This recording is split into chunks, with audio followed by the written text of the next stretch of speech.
పేరు రఘురామ్, ఏఎస్ఎఫ్ నిజామాబాద్ జిల్లా ప్రధాన కార్యదర్శి. ఈరోజు వామపక్ష విద్యార్థి సంఘాల ఆధ్వర్యంలో ASF, SFI, PDSU, AIPSU, ASB, ఏఐఎఫ్టిఎస్ విద్యార్థి సంఘాల ఆధ్వర్యంలో ఈరోజు ఎన్టీఆర్ చౌరస్తా దగ్గర రాష్ట్ర ప్రభుత్వం దిష్టి బొమ్మను దగ్ధం చేయడం జరిగింది. ప్రధానంగా పెండింగ్లో ఉన్నటువంటి రియంబర్స్మెంటు, అదేవిధంగా 5200 కోట్ల రూపాయలు, దాంతోపాటు అదేవిధంగా మధ్యాహ్న భోజనం ఏదైతే పెండింగ్లో ఉన్నటువంటి బిల్లులు ఉన్నాయో అవి వెంటనే విడుదల చేయాలి.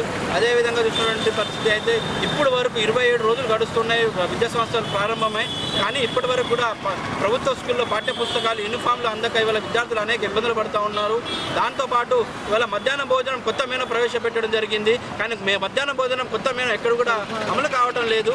దాంతోపాటు ఈ సమస్యల్ని వెంటనే పరిష్కారం చేయాలి. అదేవిధంగా ఏదైతే రేపు 12వ తేదీ నాడు రాష్ట్ర వ్యాప్తంగా వామపక్ష విద్యార్థి సంఘాల ఆధ్వర్యంలో బంద్ పిలుపునివ్వడం జరిగింది.